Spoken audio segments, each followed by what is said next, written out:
jikoni. Rehab Mukami Washira. I'm Caleb Amisi Saboti.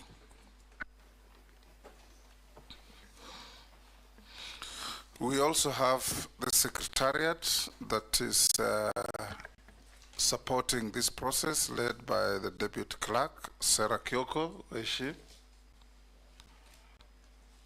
And all those good people sitting behind who will be giving us some behind the curtain support.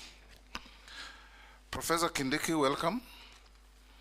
Thank you, Mr. Speaker. We'll start by asking you the obvious questions to introduce yourself briefly, stating your name, family background, education background, work and employment experience, your present engagement, and your status of compliance. You have 5 minutes for this exercise. Thank you, Mr. Speaker and honorable members of this committee. Mr. Speaker, my name is Kithure Kindiki. I am 52 years old. I was born in Tharaka Nithi and grew up there, went to primary school there, and upon my completion of secondary education, I studied law. I have a Bachelor of Laws degree from Moi University, which I obtained in 1998.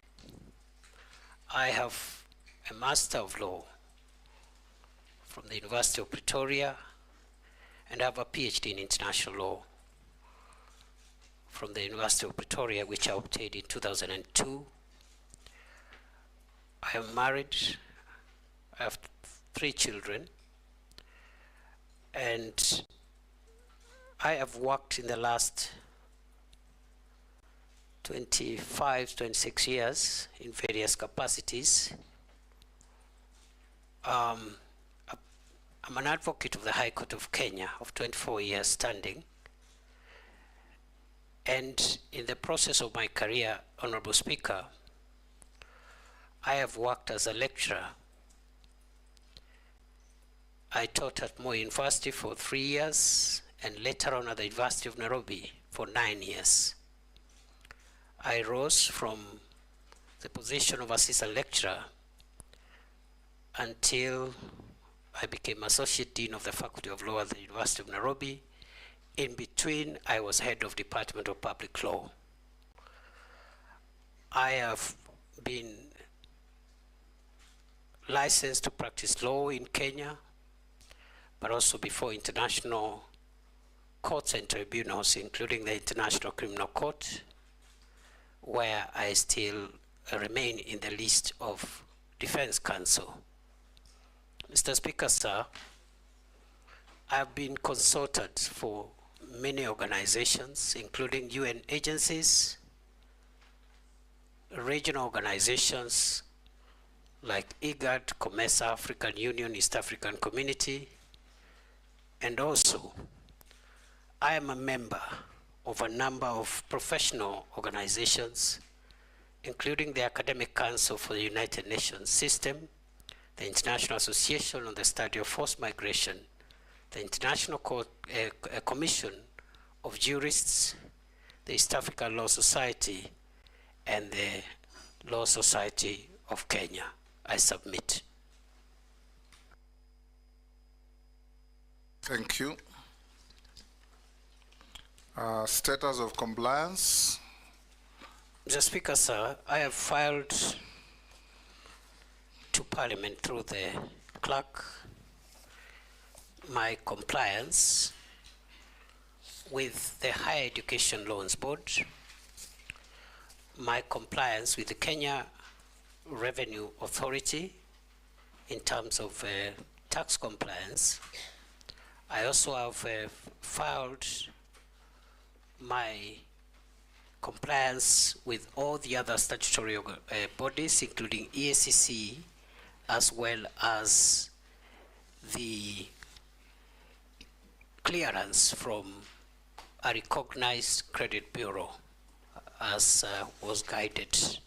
And therefore, I want to submit, Mr. Speaker, that I've complied with all the statutory requirements as was guided by this House. And you have all the documents? Yes, I do. You'll pass them on to that sergeant next to you to give to Sarah Kyoko to have a look at? Does that include the certificates and Yes, yes. Okay, all right. She'll compare with the copies that you sent to Parliament.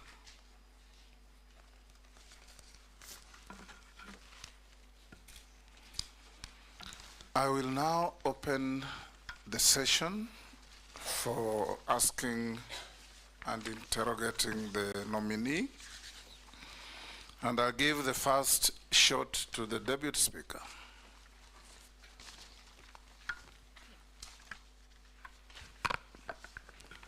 Professor Kindiki, I know this is within your knowledge that the Maraga Task Force on Police Reforms identified many challenges in the National Police Service, the Kenya Prison Service, and the National Youth Service as underfunding, endemic corruption, poor handling of human capital and development. So could you highlight for us some of the police reforms that you undertook during your just ended tenure as Cabinet Secretary for Interior, Internal, National Administration? And also, if approved, what are some of the measures that you will put in place to implement some of those recommendations?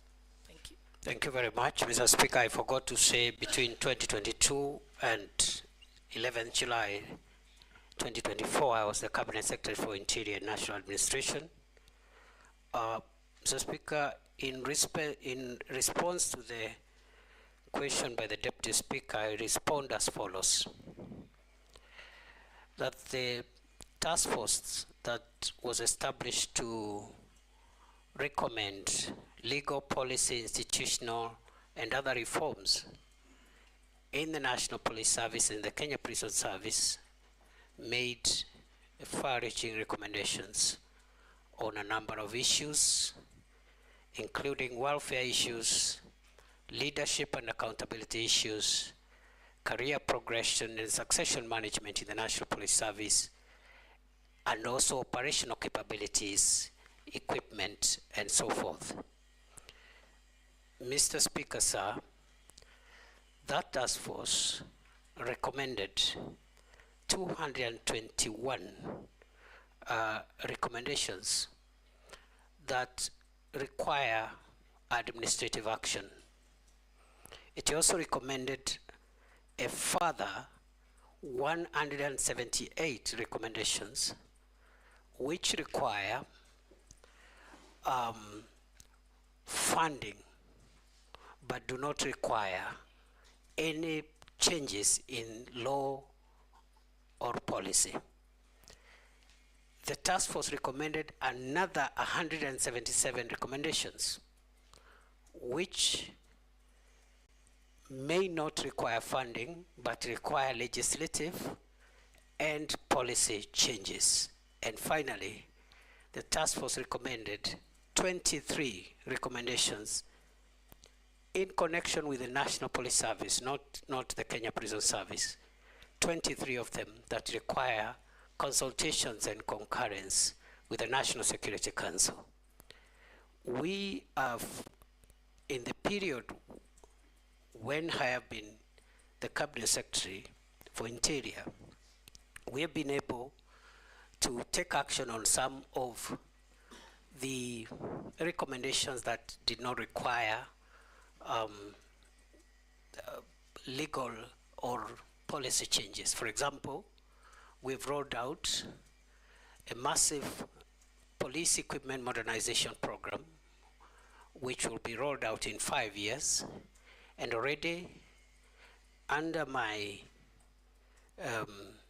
leadership, we were able to convince the government and the National Treasury to allocate 7 billion shillings, which has already been spent to buy air and land assets to assist officers who have been exposed to great danger, those that are helping to keep the country safe in the front line, in the fight against terror, the fight against banditry and other sophisticated organized crimes.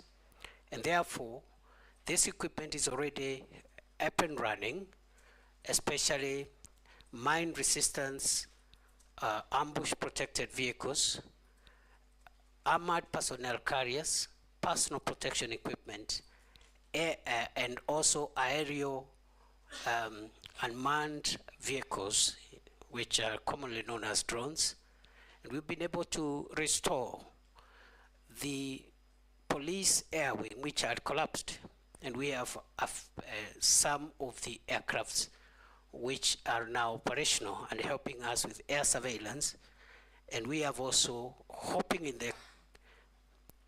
in the next financial year, if I am approved by this House, we'll be able to purchase additional gunship helicopters to help us finish the remaining work in terms of the fight against terror, the fight against banditry and other organized crimes.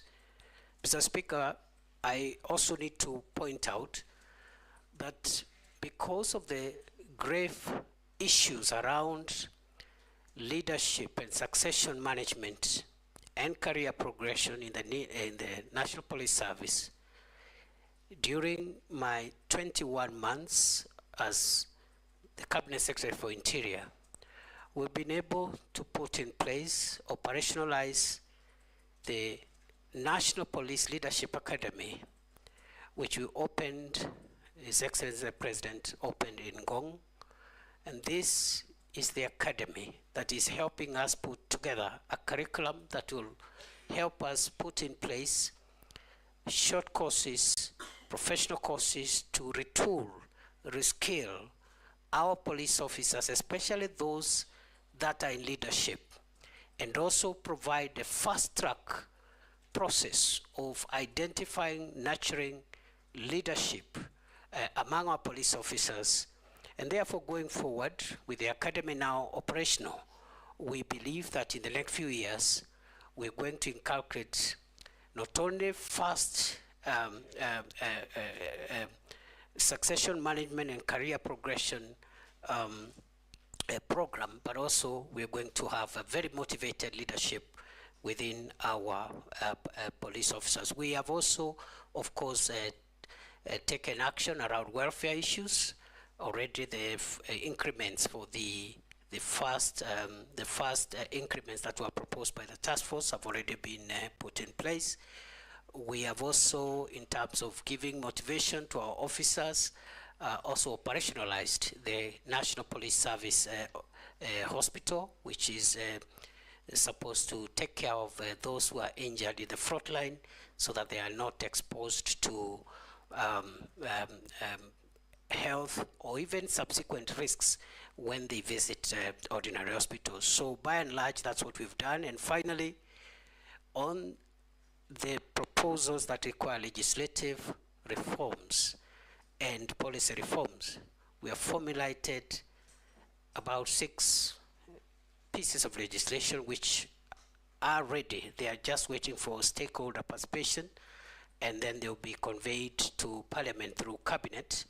And if I can highlight this as I end that response, Mr. Speaker, they include, number 1, the National Police Service Amendment Bill 2024, the National Police Service Commission Amendment Bill 2024, the National Forensic Laboratory Services Bill 2024. We have also formulated a bill which will also assist us in the leadership and the command oversight in the National Police Service. I submit. Thank you, Majority Leader.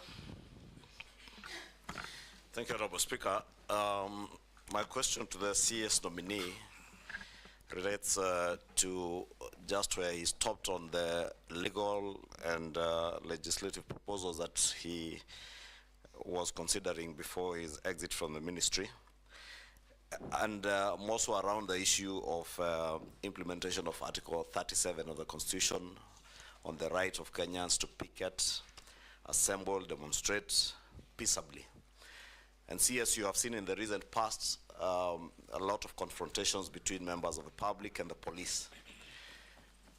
And it's my view that principally why this has been so is because you have failed to designate picketing corners, and Kenyans imagine you can picket anywhere and everywhere, including in some areas that you consider restricted areas. I would want to hear what is it that you would intend to do if you are reappointed and approved by this committee to ensure that there are no more confrontations between members of the public who want to peaceably assemble and picket and the police. Two, there seems to have been a complete breakdown in administrative and security structures in the country. And I say that in view of when you came into office, the Shakahola massacre, where up to now we don't know how many Kenyans lost their lives in Shakahola. We have seen in the recent past Kware here in Nairobi. In a country like ours, how is it possible where you have chiefs, assistant chiefs, nyumba kumi, and all the structures and security and administrative structures that we have, that 20, 40 people can be killed around one small area like Kware, in the full view of the security and administrative structures without government coming to know. And the same thing happened to Shakahola. And I would want to hear what is it that you would intend to do to make sure that there is restoration of administrative and security structures right at the village level to secure our country. Mr. Speaker, sir, it is true there is work that requires to be done to ensure that the people of Kenya enjoy their constitutional right and freedom to assemble, picket, and demonstrate, and present petitions to public authorities, while at the same time maintaining public order and also ensuring the rights of other people. Before I was dismissed on 11th of July, I had actually finalized the draft regulations to the Public Order Act, which will be the statutory instrument to be processed for purposes of giving effect to the enjoyment of that right, not to curtail that right, because a statute cannot curtail a constitutional right, but to give effect to how that right will be exercised. Those draft regulations, when completed, will be able to help the police do a number of things. Number one, obligate the police to escort protesters and provide security for them, but also to ensure protesters don't run amok and overrun members of the public who are not protesting. Number three, it will require those protesting to notify the police and tell and also give the number of protesters so that the appropriate arrangements are made. It will also obligate public institutions in all arms of government, all public institutions, to designate an area within their premises or within the vicinity of their premises where a group of protesters who want to present petitions can stand, demonstrate, and present petitions to that public office or that public institution. Those regulations also will of course ask protesters to also be responsible for their own conduct, and therefore we hope that if I am approved, this is a low-hanging matter. It's something that we can process in the shortest time possible to avoid a situation like what we've had in the past 1 month of protests which are unmanaged and which have exposed us to deaths and destruction of property and a lot of inconvenience to the people of Kenya. On the second question by the leader of the majority party, it is true that we have experienced a number of security incidents that should not have happened in the first place. And let me say that first and foremost, the Shakahola incident didn't happen when it became public. It happened over quite a number of years, and it's an indictment actually on our ability as a country to be able to prevent some of these sophisticated crimes from hurting our people. I am on record to having apologized on behalf of previous and the present administration for that breach, because the radicalization and the criminal activity around Shakahola began in 2019-2020.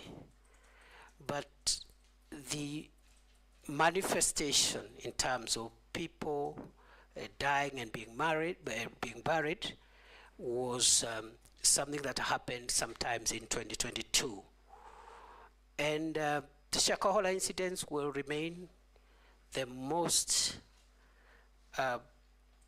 tragic security breach in the history of our country. We have never had a security breach of that magnitude in our country.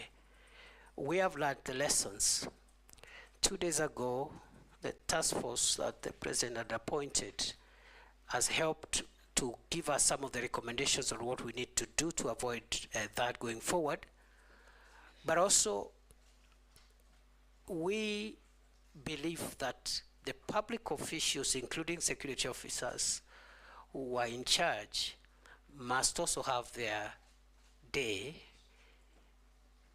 in being made accountable. We had proposed the establishment of a commission of inquiry to help us put together the accountability process so that we can have recommendations on prosecution and other action. But the commission of inquiry was stopped by our courts, and we were unable to move.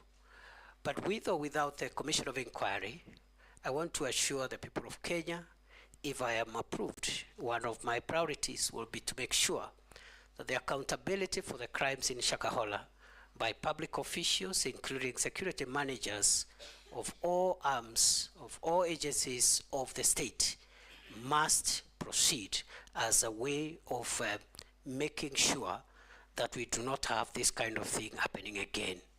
It is true also recently we had an incident which is actively under investigations around Kware area.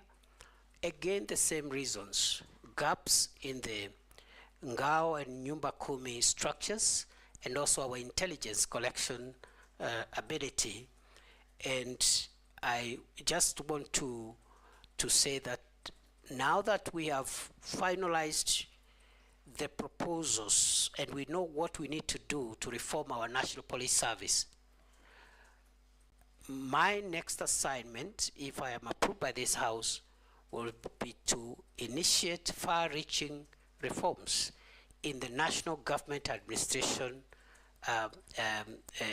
system to ensure that we restructure the Ngao system, make it more responsive, modernize it, and distribute it to the lowest level in a manner which helps us to avoid incidents like this when we have serious security breaches, yet we have government officials paid by the people of Kenya to make sure that the country is safe.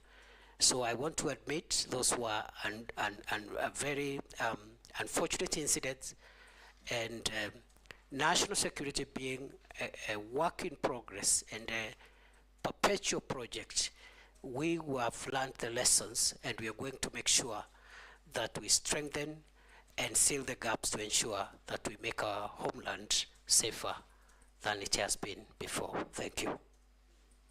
Minority Leader. Thank you, Mr. Speaker. Mr. Speaker, I would like to ask the nominee, Professor Abraham, that, Mr. Speaker, Mr. Chairman, he is one of the two people who have been reappointed to the cabinet to the same docket that they were serving previously, the last 2 years. I want to ask you a question, Professor, that what do you think makes you feel that you can serve in that docket again? Because why I'm asking that question is because if you look at what happened in the last 2 months in this country, the demonstrations and the kind of things that happened, in my view, you look like somebody who was lost. Your presence was not being felt. Your omnipresence was not being felt, if I may say so, because you could see abductions were happening, human rights abuses were happening, but the minister's voice was not being heard in that situation. What do you think, what makes you think that you can serve again in the same docket? But the next question is that you have also seen widely, you have been widely accused the last 2 months or the last 1 year that you've presided over human rights abuses from time you've been appointed CS till last month. Particularly what happened, for example, on 25th of July 2024. And also during the Azimio demonstrations last year. More than 75 Kenyans lost their lives. And last month also, more than 50 Kenyans lost their lives. So there's a feeling that the national police response to protest is stuck in the old way of doing things. So the question is, to what extent do you think ministerial responsibility for the brutality meted on Kenyans by security organs? At what level do you think you can take responsibility for that? What new ways are you going now to do to stop that? So my question is, in spite of all these abuses that have happened, in spite of all the problems that Kenyans have encountered, what is this new idea that you will employ this time if you are approved by this House? Because one of the things we are looking at, Professor, Chairman, is the suitability of the person to hold that office. What makes you think you are suitable in spite of all those problems that you have encountered the last 2 months? Thank you, Chair. Professor, proceed. Thank you, Mr. Speaker, sir, and honorable members. I was in office for 21 months, 623 days. I can account for each and every day of my stay in office. I woke up every day, and my focus has been to ensure that our country is safe. I have risen before dawn every day, including Sundays, and gone to sleep very late, simply because of the demands of our homeland security. I believe that I am suitable for reappointment because during those 21 months, during those 623 days, I have been able to keep the country fairly safe, especially in the fight against terror. Previously, we had an escalation around 2021-2022 of terror attacks in northern Kenya and the Boni Enclave. And in the past 2 years, approximately, we've had stability in northern Kenya and Lamu. I believe I am suitable, Honorable Speaker, because the crime of banditry has been reduced significantly, in my estimation, by more than 75%, even if pockets of insecurity continue to be experienced. And we do know where the gaps are and what needs to be done to even bring this problem to a complete end. Mr. Speaker, I have visited all the 47 counties, some of the counties numerous times. I've been to Lamu 21 times in 21 months. I've been to Samburu 8 times. I've been to Baringo 13 times. I've been to many other counties. And therefore, I have not been lazy. I've been diligent. And I've conducted myself within the parameters of Article 73, which requires me to conduct myself in a manner that brings honor to the nation and dignity to the office I hold. I have worked with officers at the headquarters, but I've also sat down in numerous meetings to work with officers at regional, county, and sub-county levels to make sure that we share decision-making processes and decision implementation processes. I believe, Mr. Speaker, the question has been directed to the events of the recent weeks. And I want to respond as follows. That the reason that I didn't talk every day is because the events the Honorable Member is referring to were mainly operational issues. The work of the Minister, the Cabinet Secretary for Interior, as envisaged in Article 245 of the Constitution, is to give the organs of national security that fall under that ministry policy direction and policy guidance, and in particular because we are talking about the police. Mr. Speaker, the police is under independent command, Article 245, paragraph 2. There are only two people who can give the Inspector General of Police directives. First, the Cabinet Secretary for Interior, but only on policy issues. Number two, the the Director of Public Prosecutions in matters in investigations of criminal activities. Other than that, operational matters are handled by the command of the National Police Service, and therefore the Minister doesn't give operational directives. We have communicated the policy during my time in office, the policy of the Kenya Kwanza administration on policing, which includes zero tolerance on extrajudicial killings, zero tolerance on abuse of human rights, and restraints in the use of force. Limited only, the use of force being limited only to cases contemplated in the Constitution and the National Police Service Act and the schedule thereto in the defense of life of the officer or the life of the people of Kenya. Therefore, it is unfortunate that during a recent protests, we witnessed the death of 42 Kenyans. We also had injuries, 486 civilians and 385 police officers were injured. We had about 1,387 arrests. We had 54 police cars destroyed and 110 motor vehicles belonging to the people of Kenya also destroyed in those protests. And therefore, I want to submit as follows, that the operational responsibility of policing lies with the command of the National Police Service.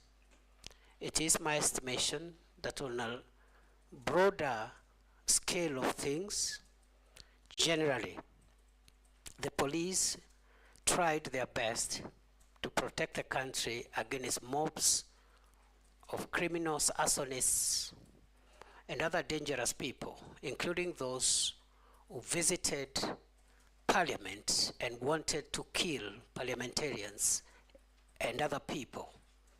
The police did their best.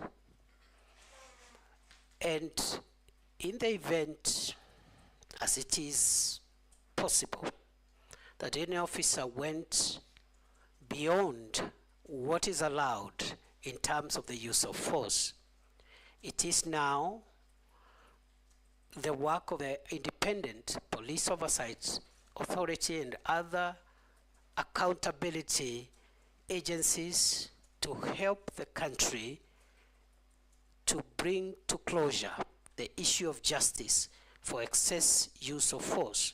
I want to submit as follows, Mr. Speaker, that even beyond the police having independent operational command, the issue of the use of firearms by a police officer is individual. If you read the National Police Service Act and the Schedule 6 to that Act, every police officer has individual responsibility on how they use firearms. You cannot, the Inspector General of Police will not be there to tell the police, the officer, shoot this one, don't shoot this one. There will be an operational order that will generally guide the police officer. So the accountability of the IG will be on the operational order, which is publicly available, whether that operational order met the constitutional threshold, but the use of force by individual officers is an individual responsibility issue. Other than that, I commend generally those officers who tried their best in very difficult circumstances to help the country come to terms with what happened, and hope and will see to it, if I am reappointed, that the accountability for those who violated the law is pursued conclusively. I submit.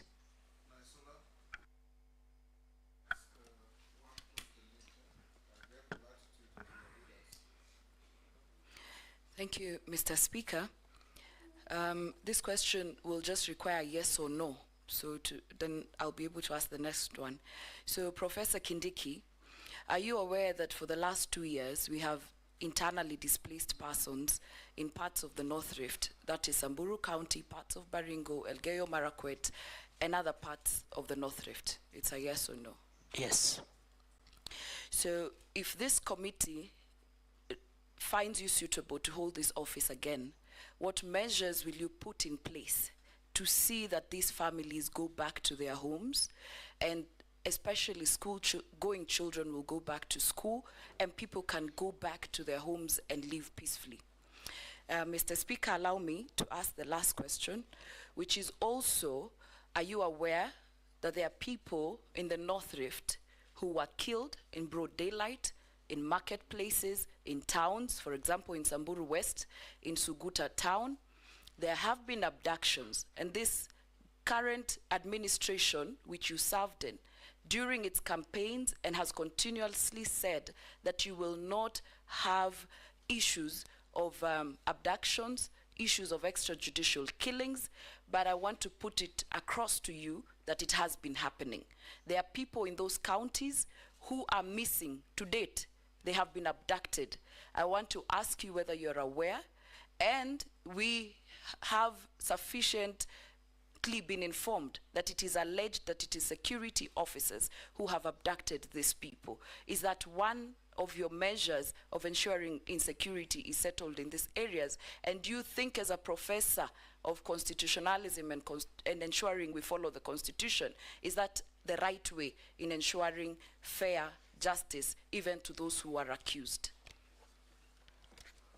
Professor? Mr. Speaker, now that the kinetic operations that we launched in February 2023 has yielded significant fruits, the issue of the North Rift will not be complete until those that were displaced because of the violence meted upon them by bandits, groups and gangs, are returned to their homes. And therefore, it is going to be my priority, if I am approved by this House, to make sure that in line with the rights of every Kenyan under the Constitution and the relevant instruments, including international instruments on the prevention of internal displacement, we're going to resettle, facilitate the resettlement and reintegration of all communities that were displaced by the menace of banditry. Secondly, I've been asked to respond to the allegations about abduction. During my tenure as minister, I made it clearly, I made it clear to the police that abductions, extrajudicial killings, and extra constitutional means of apprehending offenders is against government policy, is against the Constitution, is against international law.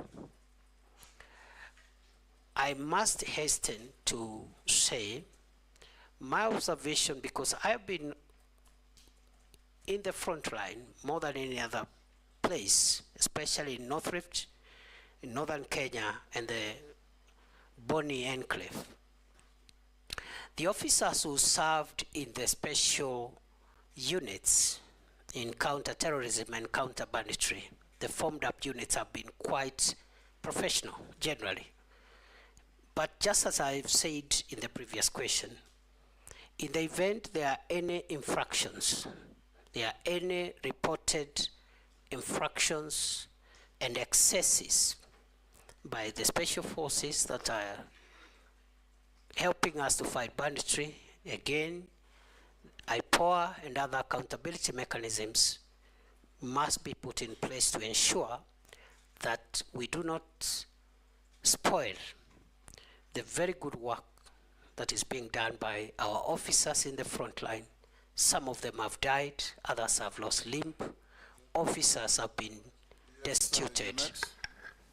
Point of order, Chair. Chairman, I was saying that, you know, the nominee is a professor, and professors teach in the university, so he can answer questions like somebody who's in class teaching us. I was requesting through the chair that, through the chairman, that he can do faster, Chair. Professor, be concise and precise and to the point. I submit. Thank you. Nelson, we'll just come round. Yes. Thank you, Honorable Speaker. Professor Kindiki, it's unprecedented that twice in 2 years we've had to apply Section 241 of our Constitution in deploying our officers, our military officers, to back up the police, both to quell the protest and initially sent to the North Rift.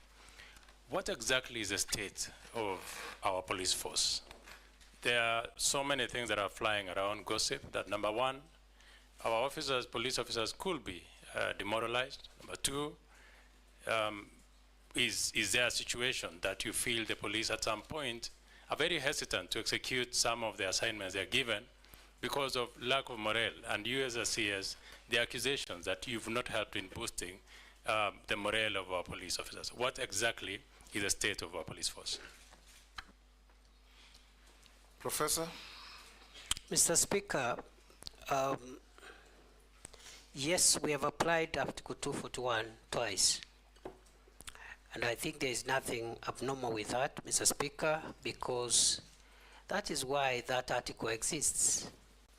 So that whenever there is need, the National Police Service may request the support of the Kenya Defence Forces to handle either an emergency or a disastrous situation.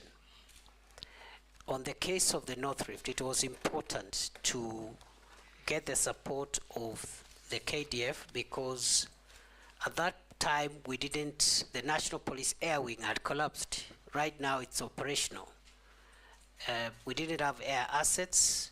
We didn't have adequate long-range unmanned aerial vehicles, and therefore we needed the support of the military.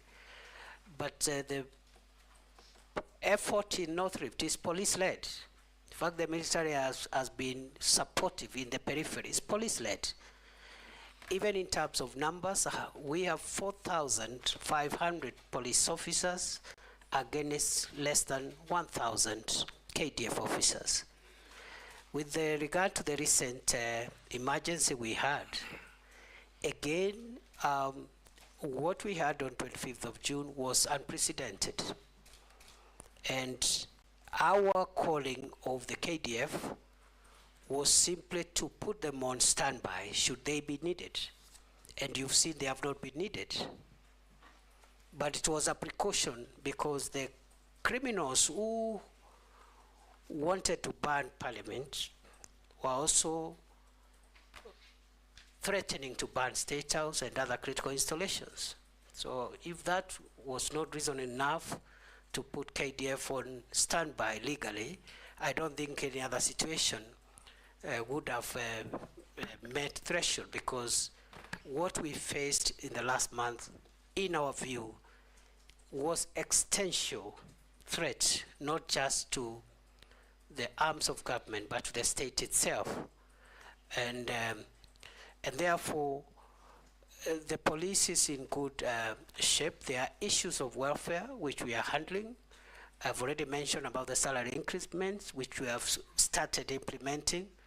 There is issues around housing. There are also issues about leave and so forth and so on. Medication, I've just talked about the hospital that we've established for them, fully fledged level 4 hospital. We have one for the border police again, which again we operationalized under my leadership in Kanyonyo for the formed up units. So yes, there is more to be done, but it is not true to say that the police force is demoralized. They have done a good job, and when it's necessary, we have called in the KDF in accordance with the law when we feel that the situation is an emergency. I submit. Posing. I thank you, Honorable Speaker, for giving me this opportunity. Professor, and Honorable the Chairman, I want to rely on section, I'm on this side, Professor. I want to rely on Section 6 and Section 7 of the Act in terms of suitability of the candidate the position he has been nominated. And in this respect, Honorable Speaker, I want to take the Minister in terms of suitability on his credibility in terms of respecting what he says, in terms of implementing what he says. Because it's been, this is the second time he's been given a chance. And Speaker, I want also the nominee to know that absence of war is not necessarily peace. Whatever is happening in the North Rift, Honorable Speaker, there is relative peace. There's no war, but it might not necessarily mean peace. What am I saying, Honorable Speaker? The candidate, as an example, the candidate came to the North Rift. We had engagement as leaders of the North Rift, and specifically West Pokot County, as an example of the entire country. I don't know what happened, so what the minister did in the other places, but possibly maybe he did what he did in West Pokot, which is, we agreed on a number of issues, Honorable Speaker, in terms of strategies of bringing peace, including establishment of sub-locations, or bringing even the security near to the people, so that we avoid the Shakahola things and so on. And the minister agreed with the Honorable Speaker with us in West Pokot. And we also agreed to put security in strategic areas. It might happen in other parts of the country. The minister agreed. And Speaker, nothing happened. Nothing has happened so far. Now, if Parliament sees it fit and approves the minister again for this position, what's going to happen? What is the minister going to do different, Honorable Speaker, to gain credibility among people, among Kenyans themselves, who might feel that the minister lied to them? And finally, Speaker, take home for the minister. This idea of giving police accounting, as an accounting, or to manage their own money as an accounting officer. I want the minister to take home in terms of the security, the strategic security of this country. What does that mean in terms of security of this country? Going into the future, there are critics, Honorable Speaker, that say, how do you give the police the gun and you also give them the money? What's going to happen? It might pose a serious security in this country going forward, maybe many years in the future. I thank you, Honorable Speaker. Professor? Thank you, Mr. Speaker. Mr. Speaker, it is true Those that... are just two simple questions. Did you honor what you did and said in Pokot? And is the police fund tenable? Very simple. Mr. Speaker, it is true that some of the things that I promised have not been realized, especially the issue of operationalization of new administrative units. But it is also true that some of the things I promised have been realized, and I thought the honorable member would be kind enough to notify the House and the country that during the same consultations I had promised that we will provide, train and equip 200 National Police Reservists for West Pokot, which we did.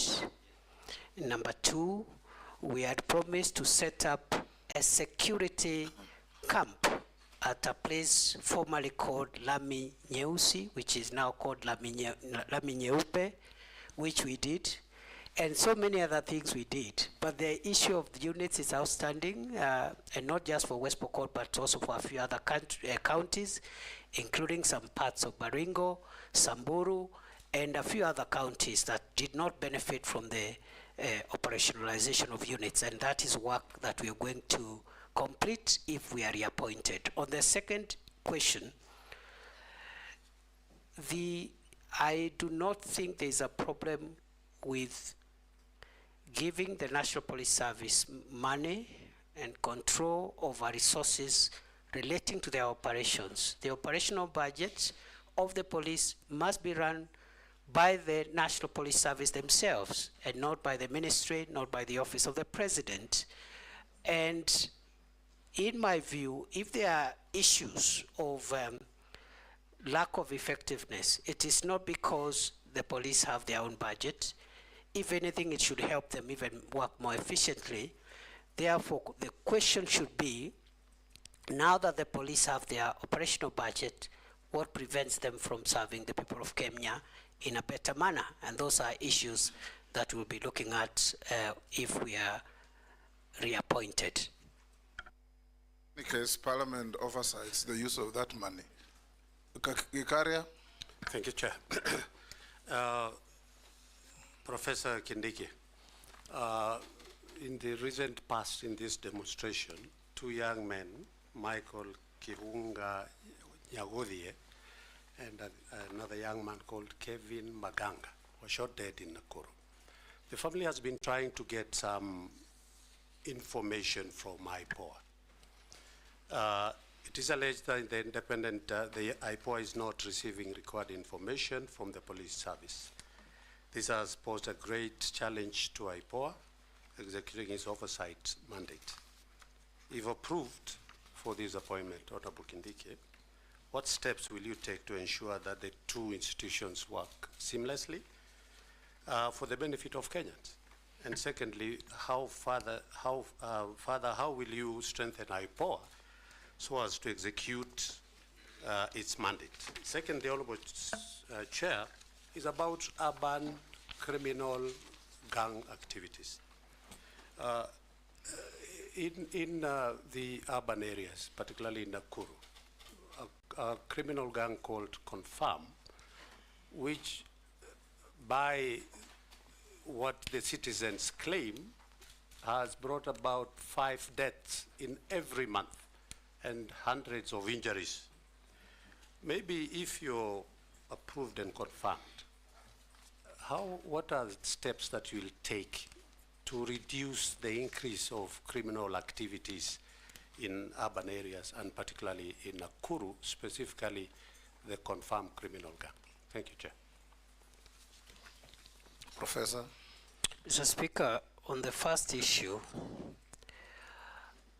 the relationship between IPOA and the National Police Service is an ongoing conversation, and it's not unusual. It happens all over the world that the police and the bodies oversight them have normal institutional tensions.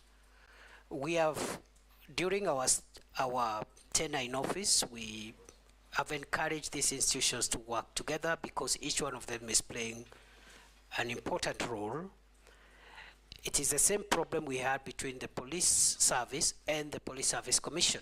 And we did a lot of work and around that, and were able to get a win-win situation where the commission and the police service are working together. So we'll apply the same methods if we are reappointed to make sure that IPOA gets the support it requires from the NPS, and going forward we will support IPOA in terms of more resources, more capacity, but also just brokering the institutional goodwill between themselves and the police.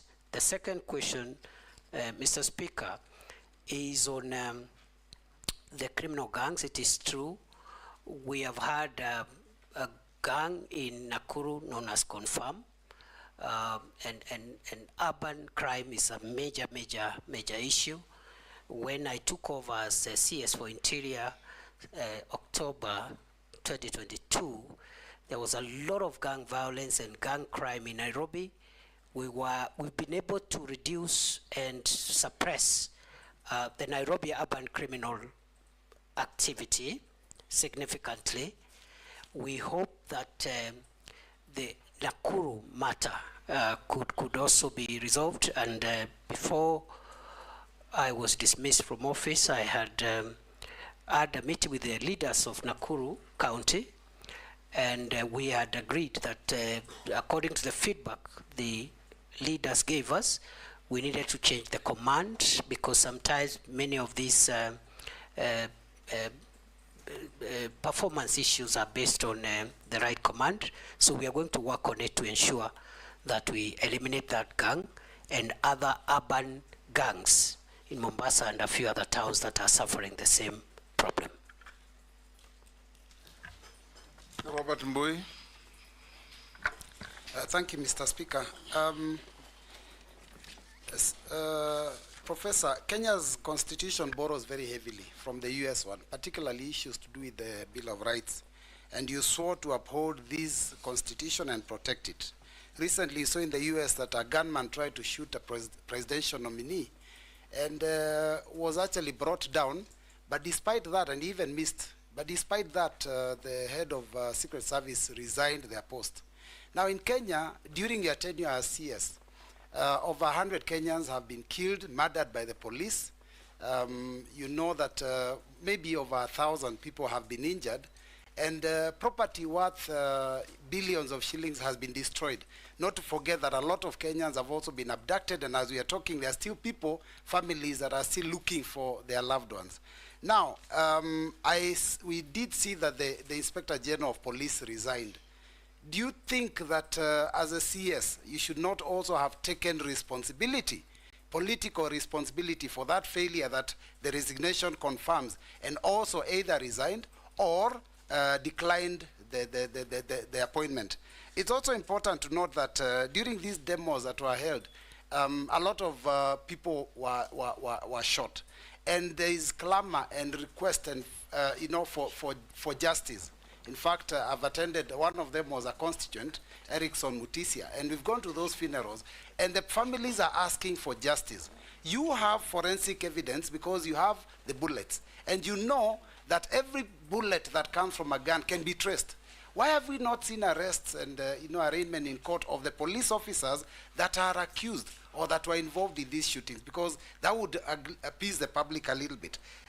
Allow me, Mr. Speaker, to also point out that the CS has had, the nominee has had a very illustrious career. And, PhD, you've done consultancy all over.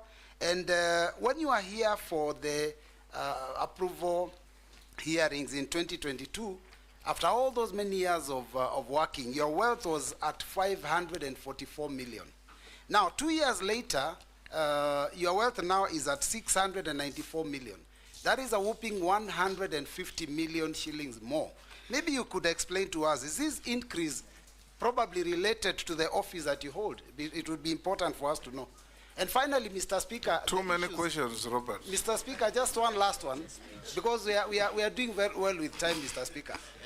Just one last one, which is because I'm just picking out some of the things that some of the members have said on the matters of insecurity and criminal gangs, Mr. Speaker, that have been out there mugging our people. There's burglaries, you know, in the North Rift, there are all these issues of cattle rustling and all that, which you have admitted there are issues. Now, my question is, when you know that we have such insecurity in the country, what was the logic behind making a decision to send 1,000 police officers to go and secure Haiti when Kenya has a problem? Thank you, Mr. Speaker. Professor.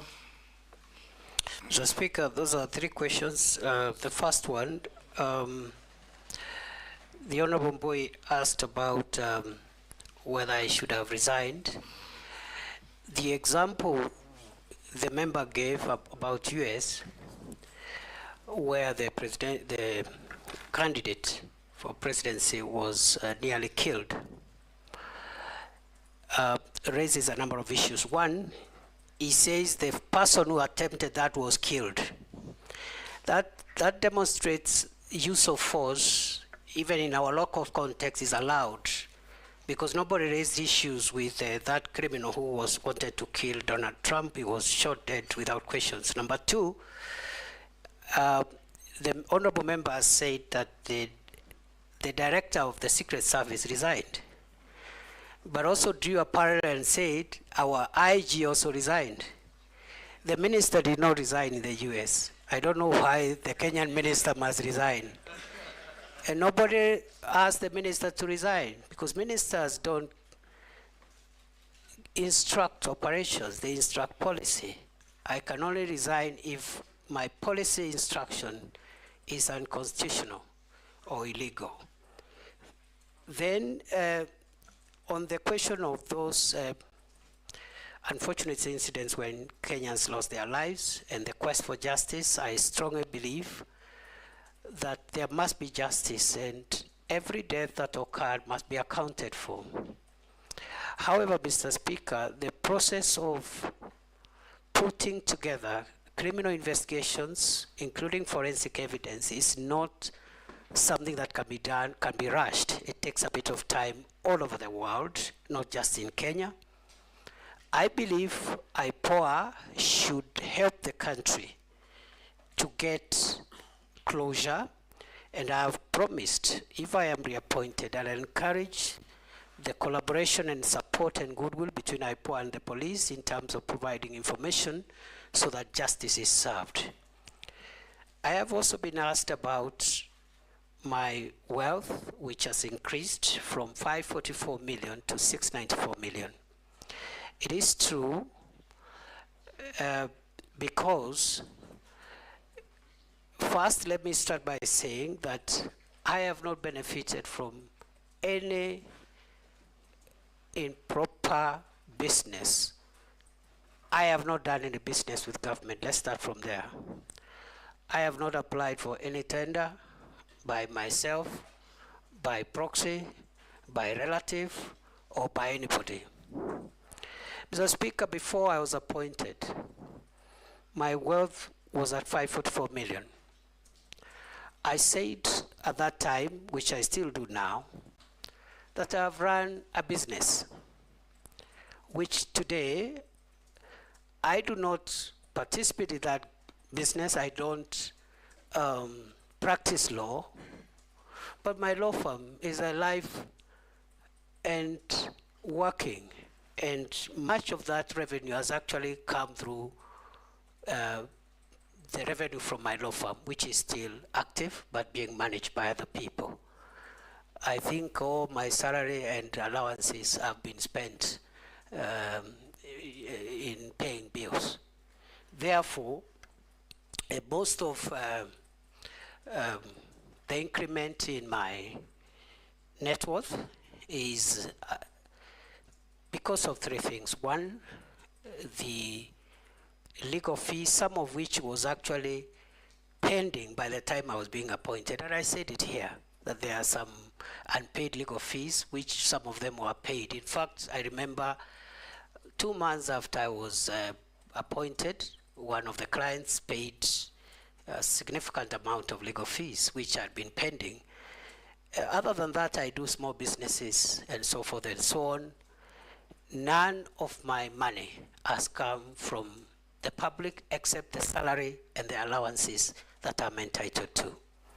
Lastly, on Haiti, it is true that the government of Kenya, through the National Security Council, decided to deploy our officers in Haiti pursuant to a request by the UN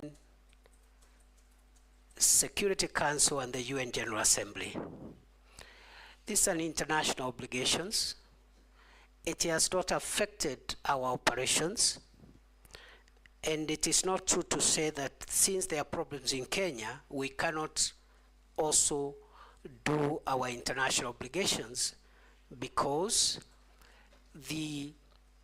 all countries in the world do have security issues. They have security matters. Even the country you consider safest has its own security matters. And therefore, it is a great honor for our officers to serve in Haiti. So far, they are doing a good job. I believe they will profile Kenya properly. They will bring honor to our country. And that deployment has not affected our operational capabilities. I submit. Thank you, Speaker. Thank you. Don't be like your neighbor. Ask one question. I'll ask only one question, Mr. Speaker. Professor Kithure Kindiki, in your first stint as CS Interior, you are associated with strong statements, such as "we will crush you," you'll be met with the full force of the law, "we will deal with you firmly and deadly," and many other words like that.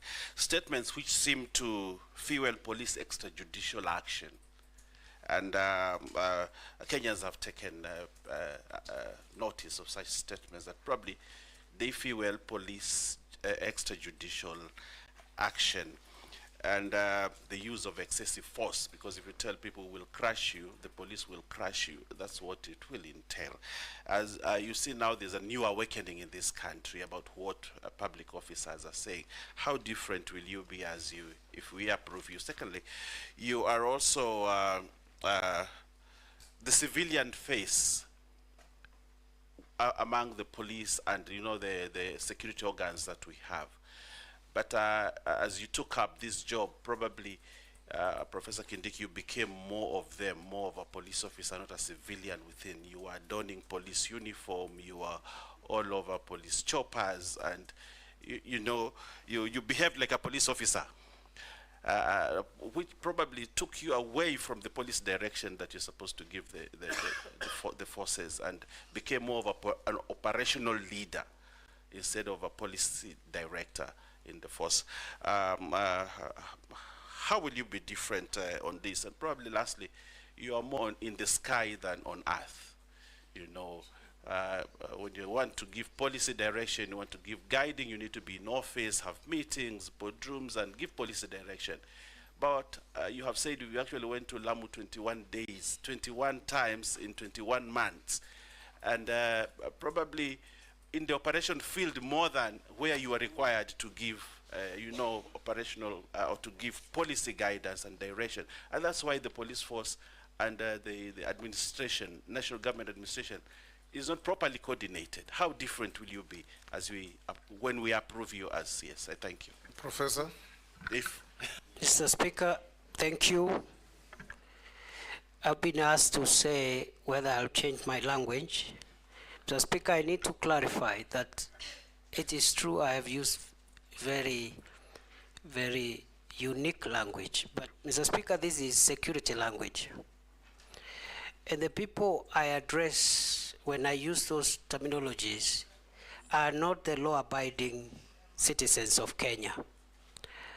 The people I address with that difficult terminology or unique terminology are terrorists, bandits, organized criminals. Those are the people I tell will crush you, and I mean it. Last time I appeared before here, the member for Samburu West asked me what I will do in Kurkur and other places when criminals descend into gorges, and I'll say I'll flatten the gorges. We've done a bit of that. There were places in Baringo, Corcoran Hills, a place called Tandare, a place called Ngelecha, and in Samburu, the Malaso Valley and other places where criminals would always retreat and have a field day, operate from there. We've neutralized them and removed them from there.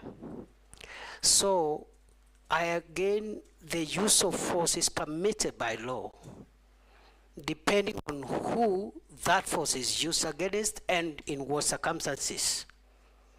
And the escalation methods are used. You start by asking them to surrender. If they don't, you use other methods until, if they challenge you or they want to kill police officers, the police officers will kill them before they kill the officer.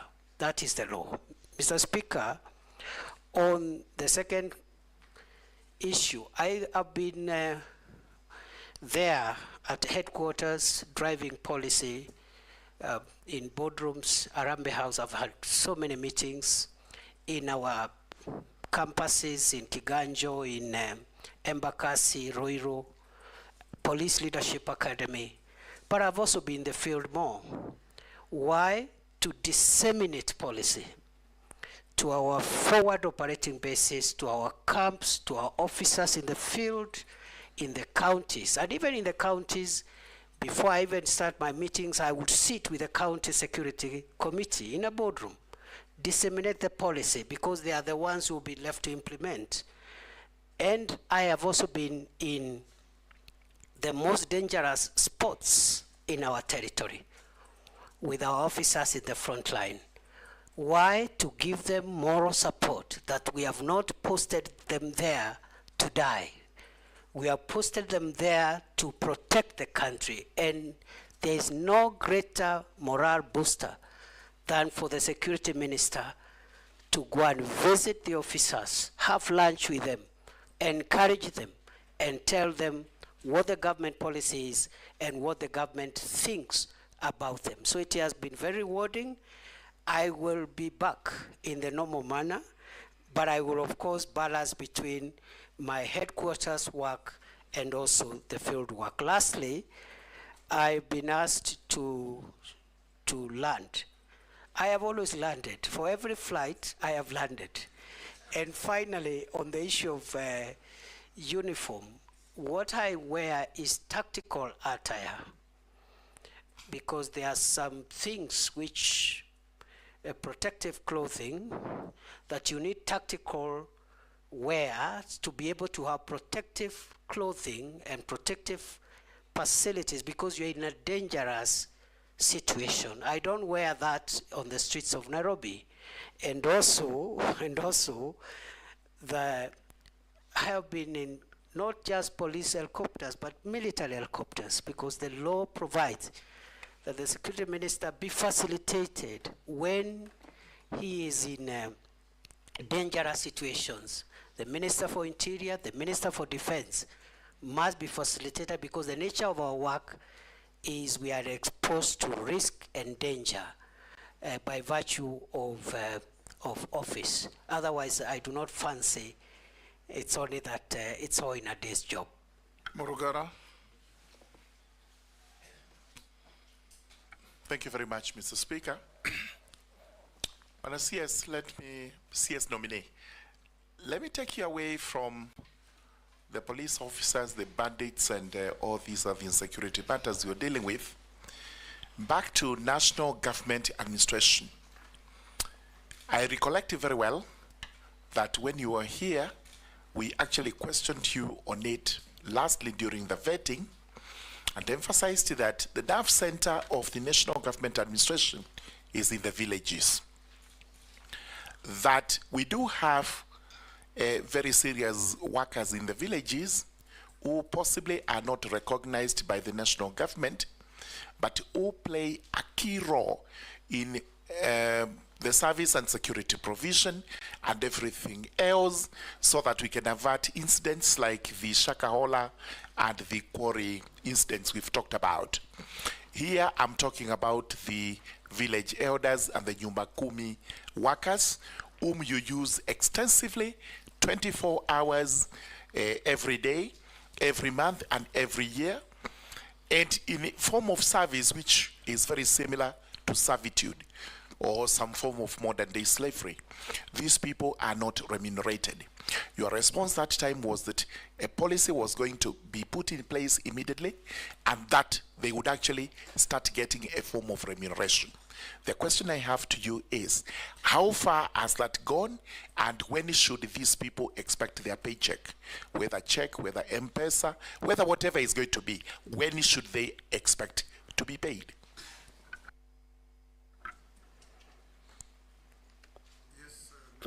Mr. Speaker, sir, we finalized the Village Elders Bill 2024. It is one of the 12 pieces of legislation that are awaiting cabinet approval for transmission to Parliament, and therefore that matter will be sorted out in the shortest time possible. I submit.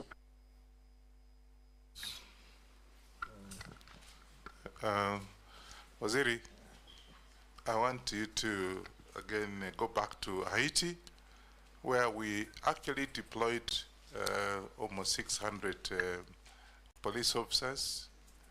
My fear now is that with what is happening around there, the fact one of my voters at home has one of his son actually deployed.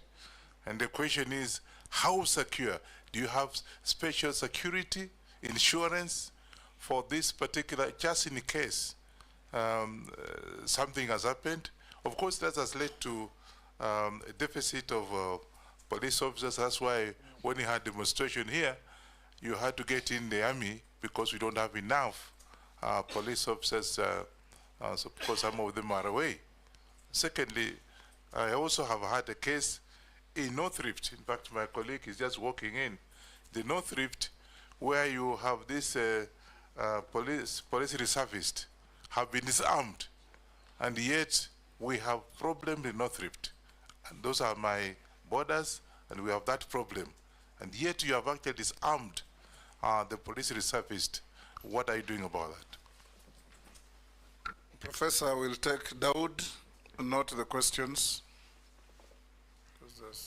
Thank you, Mr. Speaker. The CS nominee, you have promised regarding passports a couple of times, and you know passports are the most important. You initially said within a day, within a week, within 2 weeks, but apparently the passport issue has not been sorted out. The other issue is regarding the IDs. Your department has rolled out that IDs will be 10 years, whereas we have known all along IDs did not have an expiry date.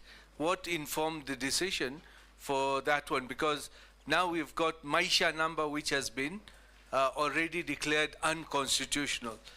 But what was the point of launching Maisha number when we had a Huduma number which did not work? So now, first was we've got the original ID, now Huduma number, now Maisha number. So aren't we confusing everything? Can't we have just one, the ID to be upgraded instead of all those, and data protection? Thank you, Mr. Speaker. Professor, you can answer those from Ferdinand and Rahim. Mr. Speaker, with regard to the question by the member for Kwanza, Haiti is a United Nations mission. Therefore, our officers are covered, insured, paid for by the United Nations, and therefore there is no cause of alarm. But it's also good to report good progress so far because the officers there have been able to get part of the critical infrastructure, the port, the airport, the main police station have been recovered, and the hospital have been recovered from the gangs. And some of the gang leaders who were taunting us before have even signed for peace and are willing to engage. So they are doing a good job. We are praying for them. We hope there will be no untoward incidents. With regard to the second issue from the member for Kwanza, it is true we disarmed 400 National Police Reservists who were serving in Trans Nzoia. And there was a reason, because the NPRs were being misused. Number two, Trans Nzoia is fairly peaceful, except along the border, small issues. So we will be vetting and returning on a needs basis a smaller number of NPRs, but the number of 400 NPRs in Trans Nzoia was disproportionate with the challenge that we have in that county compared to other counties that are a little more needy. Then finally, the member for Imenti North asked about passports. When I assumed office, passport was a crisis like no other. Kenyans were waiting for a year, 6 months, 3 months, 8 months. They were bribing. They had to bribe to get passports. We had no printers, and so forth and so on. Today, we have not only paid the pending bills to the suppliers, we have enough printing equipment for personalization of passports. We have even upscaled our system, that is the ICT system, and we have cleared the backlog from 784,000 when it was at the highest, and today there's no backlog. We are issuing passports within 7 days, starting 1st of August, today. That was our deadline. We complied with that deadline 4 weeks ago, at the beginning of July. Our next deadline is therefore to bring the passport waiting period to 3 days by 1st of November this year. And we are on course. I am very happy. This is one area where we've made a lot of progress. Of course, there are small challenges here and there. We believe that we've not eradicated corrupt staff completely. We have a new crop of staff, about 120, but we are not sure that corruption has been eradicated from that directorate, and we are working on that to ensure, we'll be working on that if we are approved, to ensure that we clean up the whole place. With regard to IDs and Huduma number and Maisha number, the reason for the 10-year limit is because of technology, because unlike the ID that we are used to, the second generation ID we have, the third generation ID is a technology card, and technology keeps on growing old, and therefore that's why we have a 10-year period, and that's why even passports, they normally have a time frame. You cannot have a passport for life. That is the idea. It is not to punish Kenyans. The card has a bit of technology chips, and we want to upgrade that chip based on the security threats that will be identified by that time. The Maisha number issue is before court. We hope we will vacate the orders that were issued 2 days ago, because the problem we are having with delays with issuance of IDs is because of court orders. Last year, between November and March this year, there was a court injunction against us issuing IDs, which brought a huge backlog of almost 600,000. We cleared that backlog. We were actually left with 92,000 with those in the waiting list. And then another court injunction was issued again 2 days ago. We hope we'll be vacating it by Friday, hopefully, so that we can be able to move on with issuing IDs to the people of Kenya. I submit. Emasi? Thank you, Honorable Chairperson. Let me take you to the budgets. Following the recent government budget cuts across all sectors, what innovative ways will you use to mitigate the negative impacts of the budget cuts in the Ministry of Interior and National Security? Secondly, what will you prioritize if approved? What programs will you prioritize, and what will be the impact of implementing those priorities? And Kenyans are also asking, because of the unemployment situation in the country, is the recruitment of police officers affected by the budget cuts? And if not, what innovative ways again will you use to recruit them differently? Because as it stands, Kenyans are concerned that recruitment of police officers has become a preserve of the rich or of those who can afford to sell some land.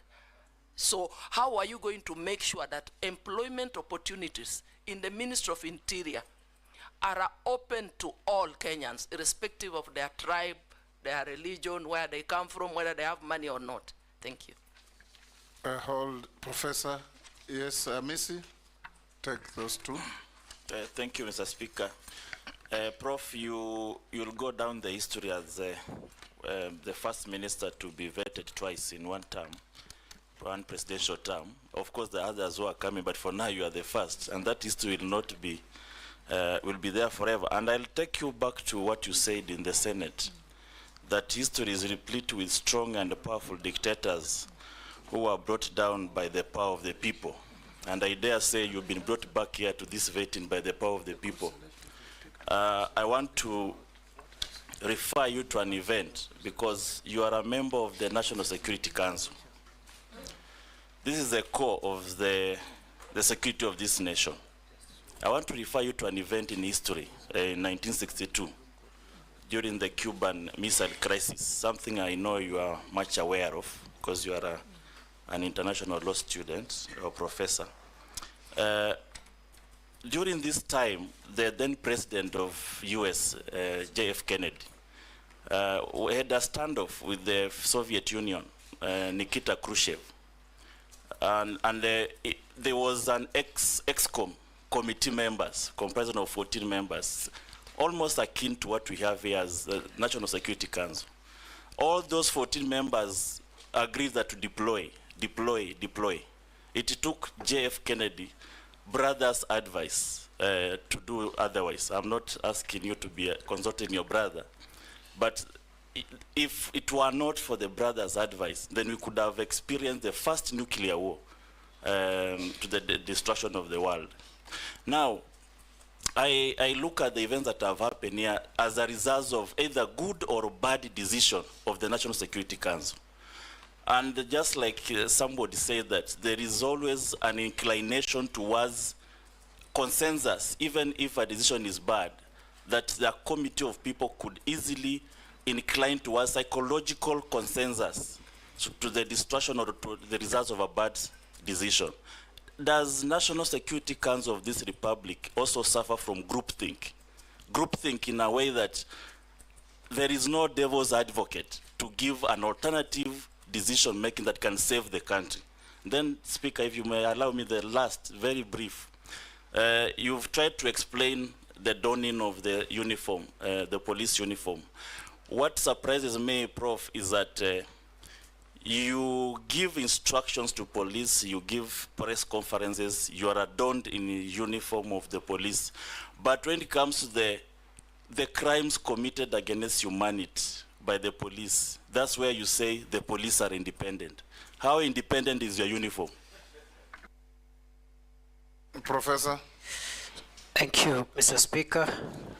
Mr. Speaker, with regard to the budget cuts, we will prioritize what we consider the 5 biggest national security threats in our programming.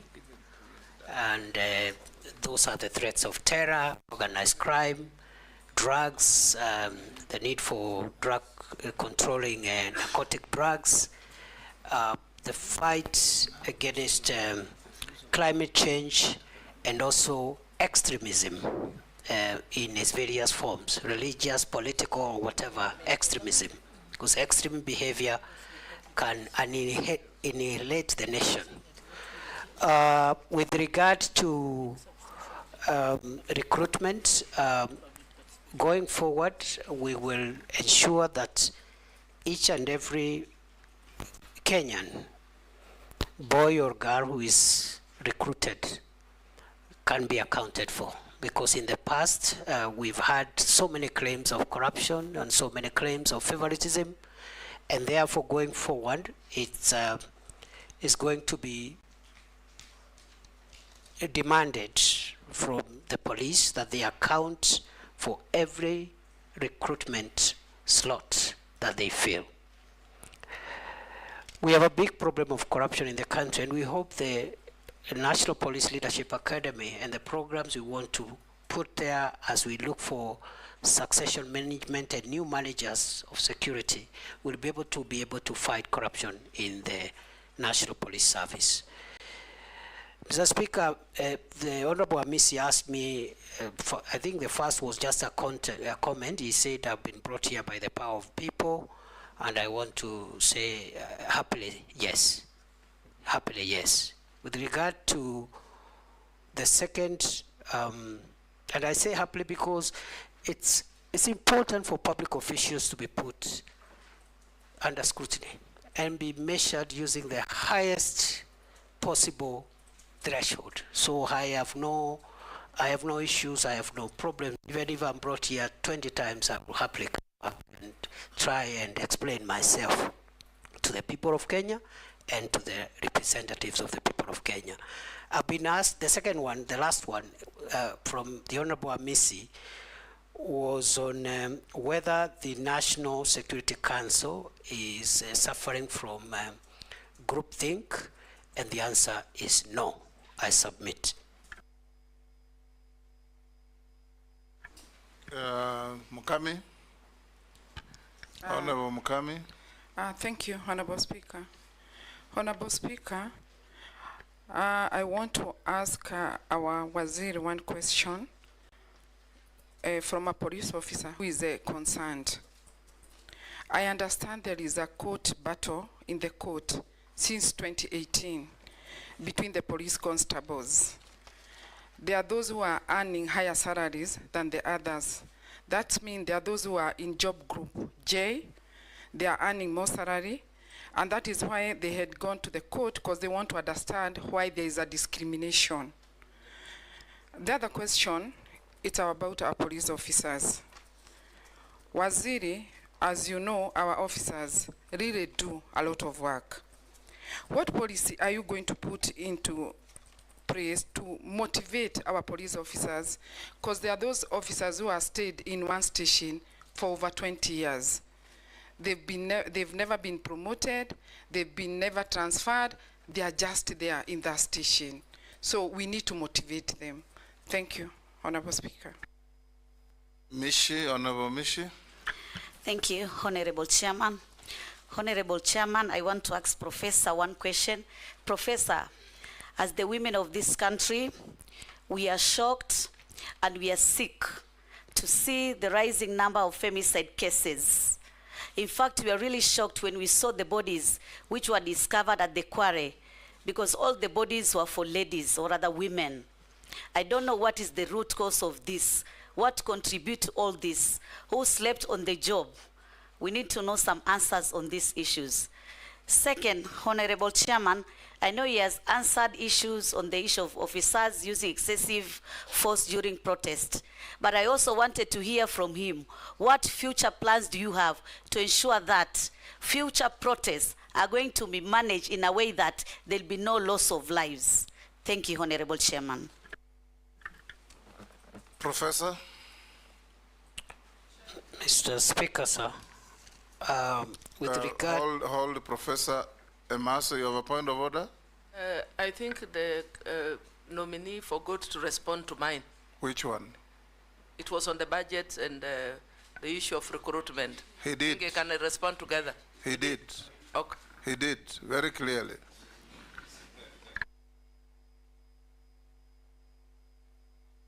I note was misleading you to raise that issue. Mr. Speaker, with regard to the police officers who have been in court about salaries, mainly these were graduate police constables, people or officers who joined at constable level. During their time, they went to school and studied for a degree. They have been arguing that they need to be taken straight to inspectorate. And there has been a long court battle. As soon as that court matter is settled by the apex court, we'll implement whatever decision will come from our judiciary. With regard to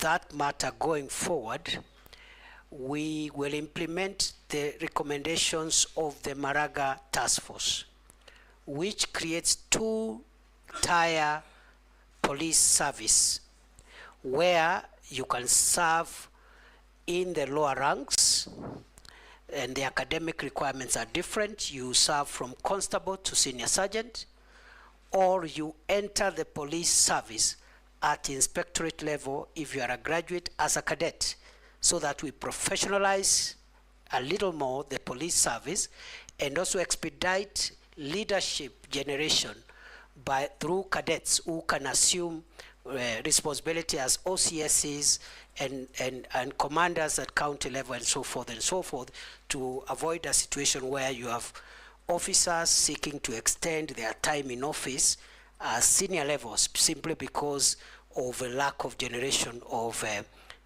younger commanders. With regard to the motivation, we are working with the National Police Service Commission, and if I am approved, I will proceed with this discussion to provide a clearer policy on promotions, transfers, and some form of reward system which will help motivate our officers. At the moment, before I left office, we were implementing the 3-year transfer policy. I think we were at 45% compliance because of the logistical and the financial implications. If I am reappointed, if I am approved by this House, I will complete that 3-year transfer policy to make sure that it happens. And also, we will have a fast-track promotion arrangement for officers who do very well. For example, if you're a county police commander, you help in reducing crime, you help in fighting femicide, you help in fighting you have certain targets which you meet. You should be promoted faster than somebody else who is in the same level, but their performance indicators are in the negative. Finally, I've been asked 2 questions by the Honorable Mishimboko. The first one is on femicide. It is true, the cases of femicide we are seeing are worrying for the country, and it's also true we have critical gaps, especially at the lower levels of our policing and security apparatus, both the National Intelligence Service, the National Police Service, and also Ngao. And those are things that we need to work on to avoid situations like what we are seeing. The incident that happened in Kware is quite devastating, quite a grave breach of the security of our women, and it's something that I'm taking with all seriousness. Finally, what plans will I have if I am approved by this House to ensure that we do not have loss of life when citizens exercise their right under Article 37? I will be finalizing for publication the guidelines under the Public Order Act, the one I explained earlier, not to take away the light, but to facilitate, to create an environment where it can be enjoyed, to create responsibility on those who are having protests. Because if you say you have a protest to Parliament, for example, and the designated area for protest can only accommodate 1,000 protesters. You cannot say, I want 2 million protesters outside Parliament, because it's not feasible. So we'll have to give those guidelines so that as Kenyans can enjoy these rights while respecting the rights of others in accordance with the Constitution. I submit. Sharia? Thank you, Chairman. CS nominee, in the court of public opinion and in some independent surveys done in this country, the Ministry of Interior and National Administration has been identified as the one with the highest prevalence of corruption in this country. How do you intend to address this menace if approved? Let's take Honorable Russ also. Thank you very much, Honorable Speaker. Professor, when a Kenyan reads a Gazette notice of Kenya Gazette, they will tend to believe that is the true reflection of a policy direction from government. In March this year, you closed the Ilo gold mine in Moyale, that it will be closed for 30 days following the skirmishes that had taken place. But since then, over 30 lives have been lost, including that of security officers. That particular area has turned out to be a black market for mineral entrepreneurs, and the citizenry have generally lost faith in government and also in the security agency.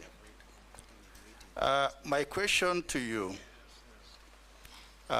if the House approves your nomination, what is it that you are likely to do to reaffirm the community's faith in that the government does what it says it will do, and also that the security of that area, because Dabel has the inhabitants community, that the security is restored. Secondly, Honorable Speaker, those of us who come from the border areas, we have very porous borders. There's influx of arms, contraband, drugs, and also illegal immigrants. But what we are experiencing also is so many roadblocks and checkpoints. Some actually are rent seekers as opposed to for purposes of security. Professor, if the House approves your nomination, what is it that you are likely to do to ensure there is security for Kenya, but also the communities that are traversing or traveling on those roads are not, to an extent, inhumanly disadvantaged? Thank you, Honorable Speaker. Thank you, Professor. Mr. Speaker, with regard to the question by the Honorable Shrie, it is true corruption is a big cancer in the National Police Service, in the public sector of our country, the 2 levels of government and the 3 arms of government. In our assessment of national security threats that are existential in nature, I have said earlier we have identified 5 existential threats to our country's future. Terrorism and violent extremism is one of them. Banditry and other organized crimes is the second. The third one is the problem of narcotic drugs, psychotropic substances, and all that goes with that.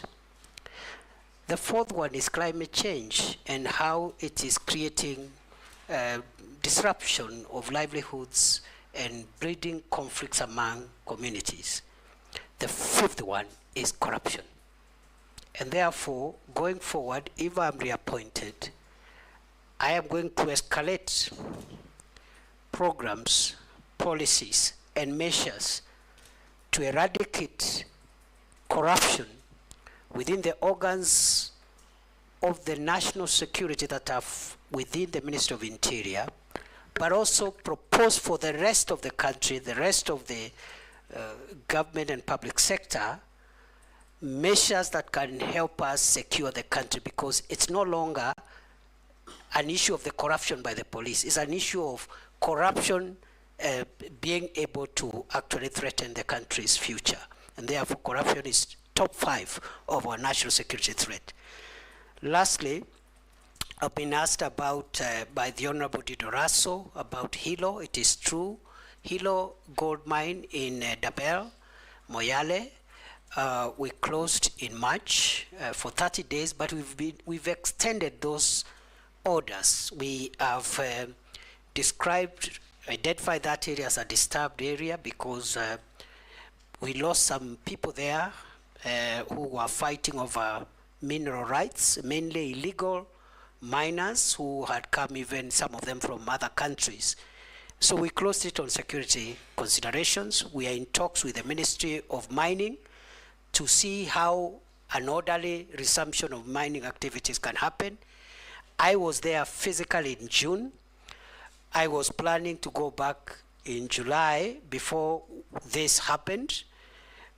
In the interim, we have lost a few people because of illegal activities around there, even as we speak, on a very low scale though. We even lost 2 police officers in the last 2 weeks.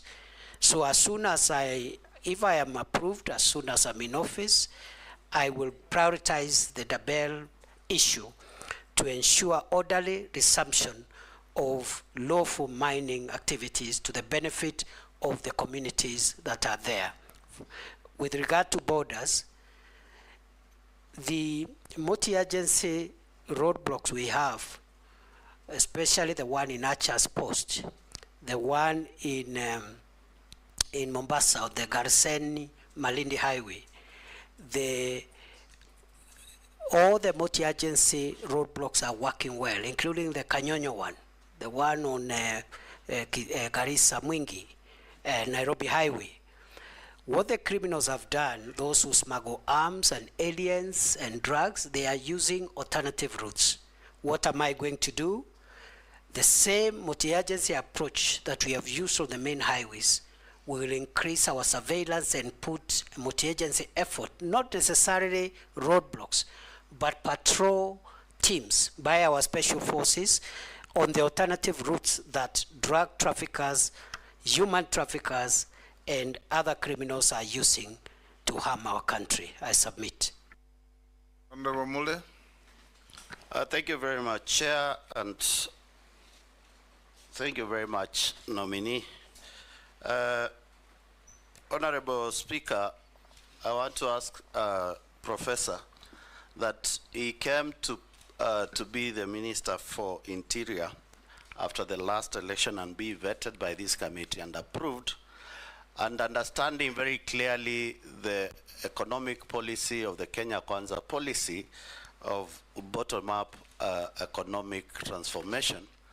You have been in office, and I want to bring you to your attention that the National Assembly put up regulations for private security firms to be regulated properly.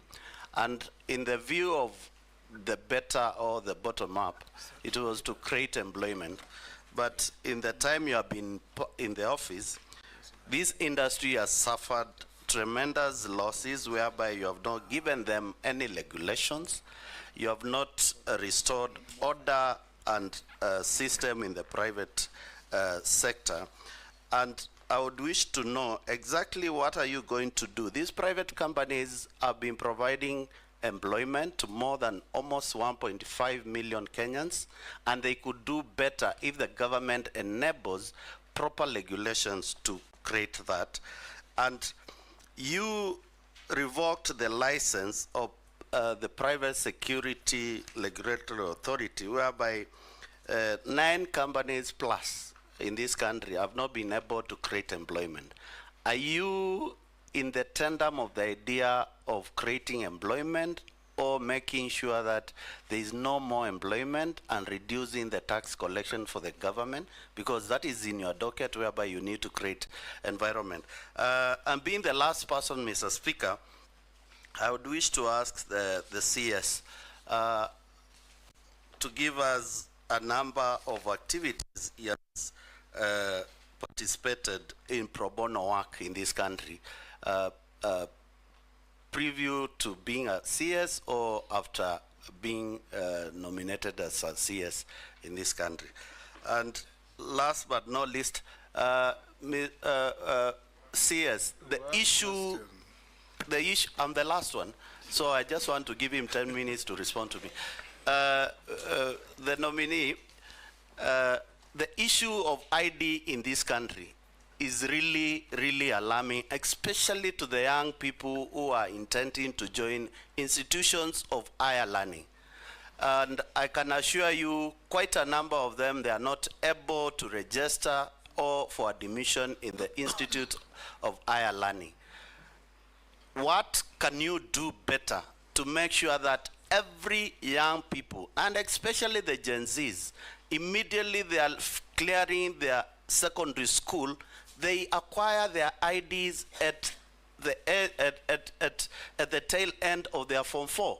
Why do we have to wait for them to get out to the field and start struggling to get this opportunity? What collaboration will you do with the Ministry of Education? By the time these young people leave school, they already have an ID. We don't need to wait until they get out here to start struggling. What measures are you going to put if, and I'm using the word if carefully, you'll be approved by Parliament and this committee? Professor. Mr. Speaker, sir, the private security regulations emanated from our ministry, of course, were presented to National Assembly for approval. So those regulations themselves speak to the fact that we've been actively involved in generating policy, guidance, and framework for this very critical sector. In fact, it is my belief, having interacted now with the ministry for 21 months, that the private security, if a little bit regulated in terms of the curriculum and the kind of content those that are recruited there go through, can help us in providing security for some of the private and not so critical installations. And we can vet some of the deserving cases to even be armed, so that instead of having a police officer manning a supermarket or even a bank, sometimes like it happens in Uganda and other countries, you can have very qualified private security people vetted and armed to supplement the work of the police, so that we don't overstretch the national police officers. On the second issue from the Honorable Mude, it is true that the Private Security Regulatory Authority had revoked 9 licenses. The 9 companies appealed to the Cabinet Secretary, and I reversed that revocation in accordance with Section 43 of the Act. So those licenses that were revoked, they were reinstated on appeal. Then the issue of pro bono work. Pro bono work, I understand it to mean unpaid work. That's the understanding of pro bono work from my very limited legal background. I don't know, like which one now, maybe in church or at home or where. Because since I became minister, I have no free time to do anything. I have no time to do anything. I hardly sleep. I hardly have a weekend. Night and day are the same for me.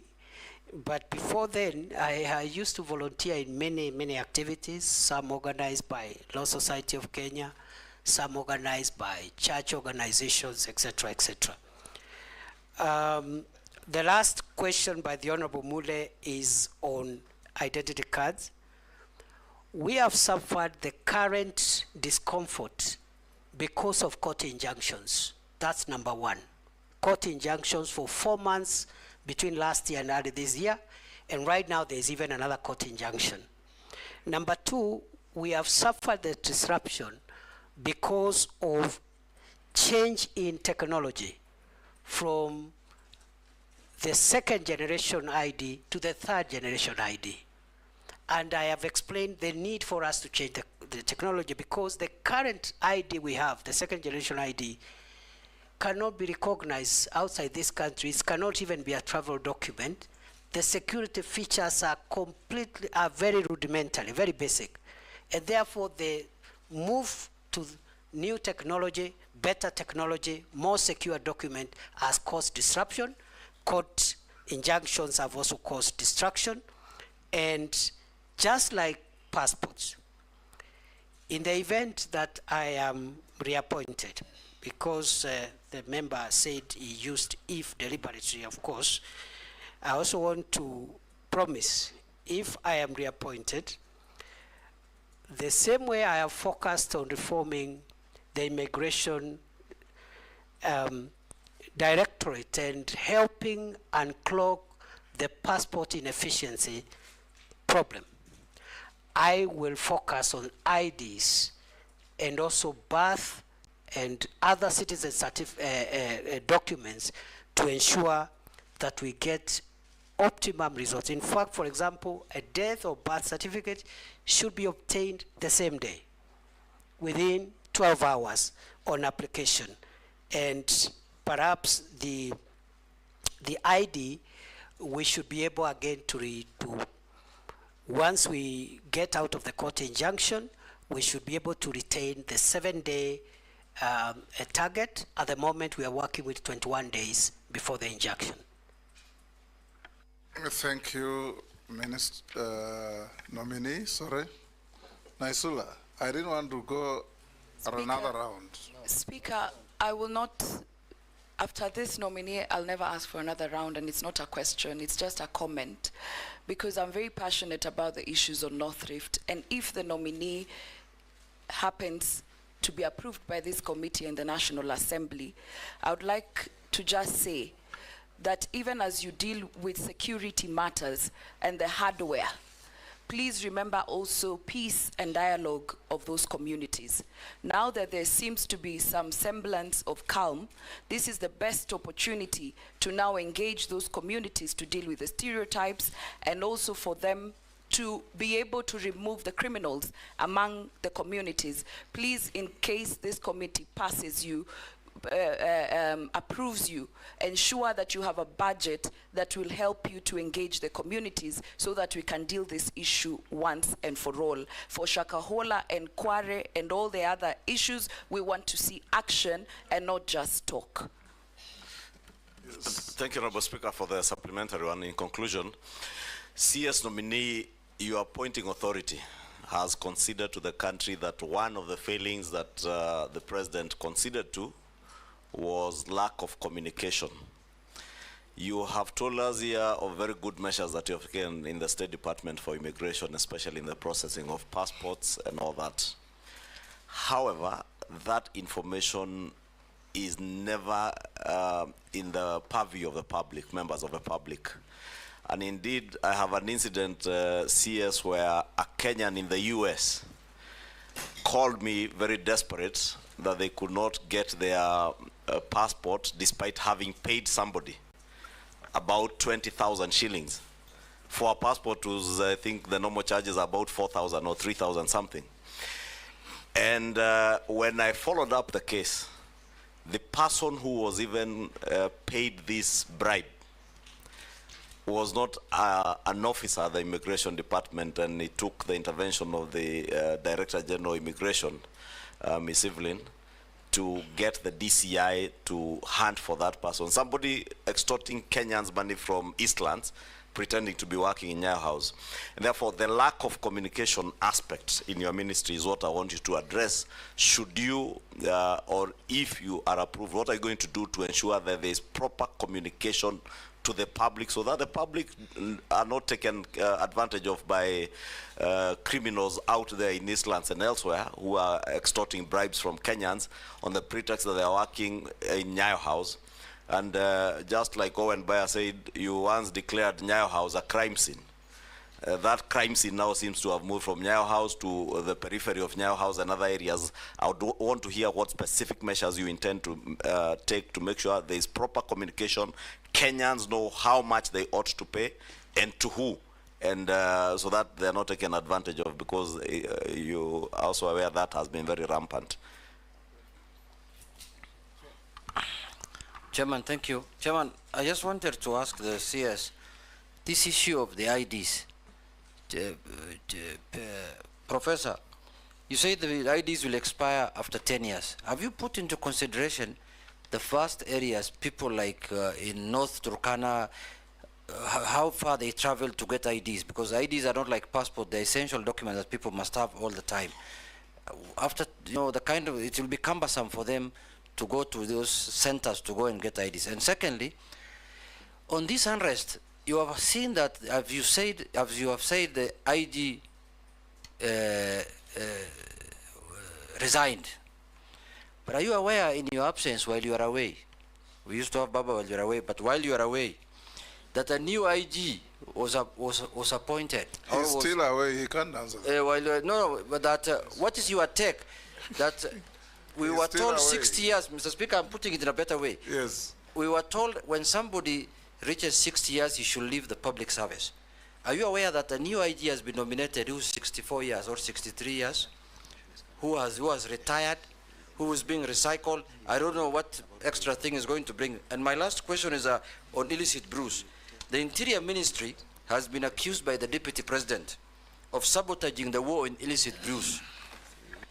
Is the war on illicit brews only being waged in Mount Kenya? What aspects of this war are being undertaken in the Interior Ministry, and what is being done by the Office of the Deputy President? How much funds have been used in this war in the last 2 years when you were the Interior Ministry, before you were fired? Nominee, on the issue of the IG, I direct you not to answer the question, because I've received communication from the President nominating the nominee, who will be vetted by a committee of parliament, and those questions can be raised there. If you answer that here, you'll be prejudicing what is coming to parliament. Answer the other questions. Thank you. Mr. Speaker, Honorable Nasula was a comment, we have taken it on board. Honorable Kimani Ichung'wah's issue was about communication. When I assumed office in October 2022, I began a habit of every 3-4 months updating the country on the status of our homeland security. We've not had one in a while. I had planned one for June, which was postponed and thereafter disrupted. We will use our public accountability updates on security matters to communicate more on what we are doing. And the next, if I am approved by this House, the next public accountability address will feature more on the reforms we have made at Immigration Department, because I think there we've made a lot of success. People concentrate on the banditry thing, but I think also on the passport issue we made a lot of success. Where we still have problems is the IDs and other aspects of citizenship documents. With regard to the ID, the question by the Honorable Junaid Mohammed, the reason for the 10-year limit, there are two reasons. It's actually one reason. It's because of changes in technology. Unlike the ID we have, which has no security features, and therefore it can be timeless. But we'll find a way of making it convenient to the people of Kenya to renew after the 10 years, so that you don't create a crisis by people, and we can do that by even having a phased out renewal process to ensure that again we don't inconvenience masses of people. So the problem is technology and the security features in the third generation ID, which is going to be physical, that is the Maisha card. It is going to be also digital, the digital ID. You can have it digitally. So all those are options for the third generation ID, quite sophisticated in tandem with the current trends in security on identity documents. With regard to the issue raised on Bruce, I would be hesitant to respond to the comment associated with the Deputy President for obvious reasons. But I think, to the best of my knowledge, the Minister of Interior was not cited as frustrating the war. If there are specific officers in the ministry, I think that is something that needs to be looked into to make sure that all of us are reading from the same script. The government policy is to make sure that illicit brews, toxic substances and drugs are not provided to our kids, not just in central Kenya, but everywhere in the country. With regard to how much money the Deputy President Office has used, again, I am not privy, and I think that is the office that can answer that question.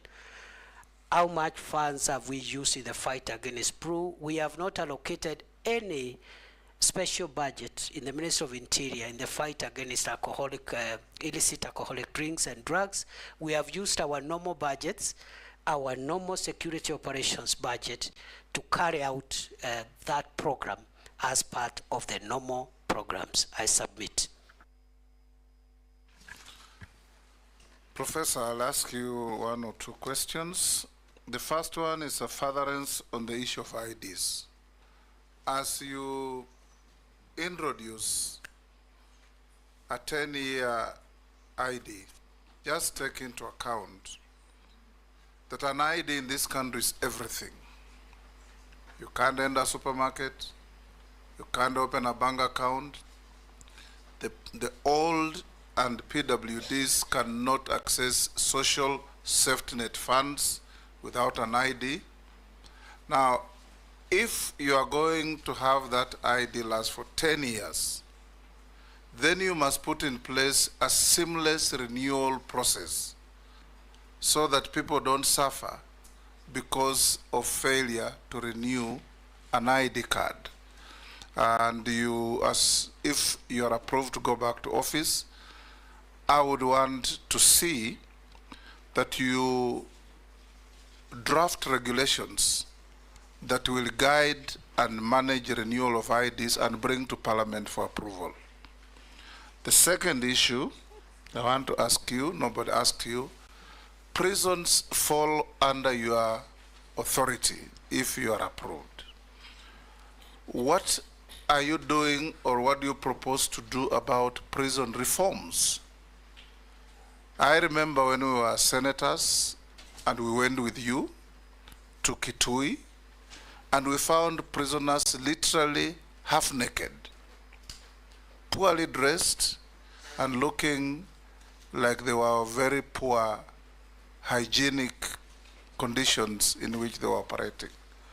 What are you going to do, if approved, in prison reforms to make prisons more humane? And also, what are you going to do to reverse the continuing stealing and grabbing of public land occupied by prisons in the country, which is going on all over? Thirdly, the new constitution allows Kenyans who had left the country, taken greener pastures, and acquired citizenships of other countries to reacquire Kenyan citizenship on application. That's what the constitution says. But we get a lot of communication and phone calls from Kenyans out there who are struggling to reclaim their citizenship because they have either British or American or whatever citizenship. What are you doing to simplify? Because the Constitution says you reclaim your citizenship on application. What are you going to do to simplify the process of reclaiming citizenship by Kenyans who lost their citizenship? If you can answer those, then I'll come to other simpler questions to you. Thank you, Mr. Speaker, sir. Mr. Speaker, on the first issue of IDs, I agree with your recommendation and guidance that we should consider seamless transition from after the 10 years to avoid creating a crisis. I believe it will be possible because we had a similar situation with passports when we went into e-passports.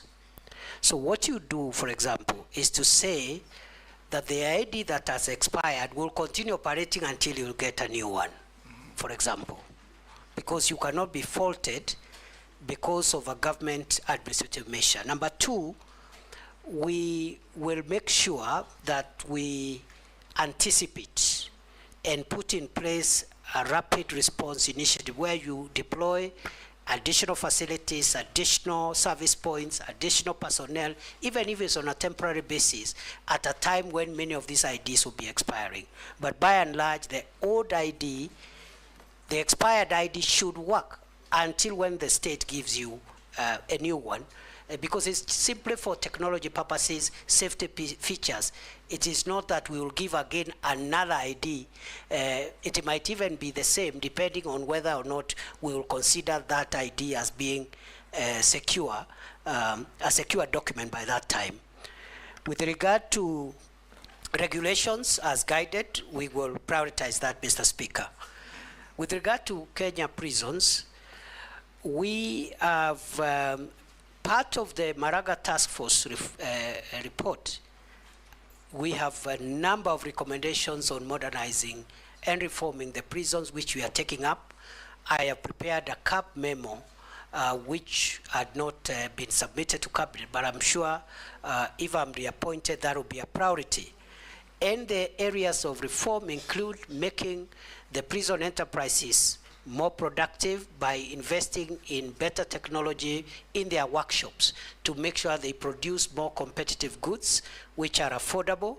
Number two, welfare issues. In fact, these seats you see here were made by prisons. Absolutely. So if they are empowered, because that is labor and skill is available, if they are given better equipment and for carpentry, for masonry and other skills in the prisons, we're going to have better output and generate more revenue and avoid the prisons relying on S-check all the time in these times of constrained budget. We also want to make sure that we improve on welfare issues, including the terms and conditions of service of prison wardens. Is part of the Maraga Task Force recommendation in consultation with the SRC. We also are working on software issues, for example, providing mattresses. We have a program called One Prisoner, One Mattress program, where up to now we have provided 10,000 from our budget, but also with the support of other partners. And we want to make sure that every prisoner at least has a mattress, as we even work on physical facilities and the housing for our prison warders. We want to construct 28,000, and we have already, I think, I don't have the figures right now, but I think we've done nearly 500 in different prison facilities. We want to do 28,000, which should almost meet the entire demand, because that is almost the population of our prison personnel complement. Other than that, the prison land, there are certain serious encroachments on prison land. The most notorious one is the Kithure prison land, where out of the 3,000 acres, only less than 300 are available. The rest have been grabbed by powerful and former senior people in various administrations and their friends. We will have to recover it. We have engaged the National Land Commission and other stakeholders. We will recover the land. I say that every prison land must have a title deed. Many of our prison lands are not titled, so we are working with the protected through titling. The last question, Mr. Speaker, sir, you asked is about those Kenyans who are regaining citizenship. We have made tremendous progress, and I want to admit, in line with what the Leader of Majority said, I think the communication is what we need to improve on. We have made tremendous improvement and reforms in the processing of citizenship applications by foreign nationals who want to be Kenyans, but also by Kenyans who had lost their nationality before the 2010 Constitution and are now entitled to reapply. When I came to office, there were 2,700 pending applications. I cleared the backlog within 30 days. Right now, we are receiving applications on a rolling basis. I had directed the Directorate to ensure that from the time of application to the time the Minister signs off that application for regaining citizenship, it should not be more than 21 days. And I think that is work in progress. Lastly, how do we simplify?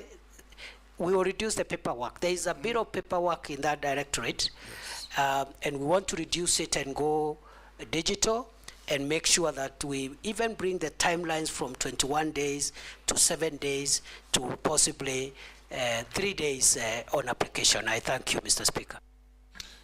Lastly, nominee, do you hold any leadership position in any political party? No. Have you ever been adversely mentioned in any integrity-related reports? No. On investigations? Do you hold citizenship of any other country? No. What is your worth? 694 million. Made of? Made of I have 2 homes, one in Nairobi and one in Tharaka Nithi. Then I have landed buildings, about 235 million. My 2 homes are worth 190 million. And then I also have savings in SACCOs and banks. I also do legal practice, so I have a bit of revenue that I've generated through my law firm, and that is it. And I forgot, Mr. Speaker, when I was filling in, I forgot to add, I have vehicles of about 17 million, which are not part of that report. I apologize. I remembered after I had submitted the questionnaire. Honorable members, we received a memoranda from one Eliud Karanja Matindi, Isaac Alwacher, Joseph Mwathi Nyanjui, Khalid Ibrahim, Aisha Adan, Sonia Mushila, Masi Murugi Kuria, Ahmed Sigat, Okio Mtato Koit, David Malombe, and Collins Onyango. We forwarded them to the nominee, and the nominee responded to all of them in writing. We have them on record. Professor, we allocated 2 hours. We've done with you 2 hours and 10 minutes.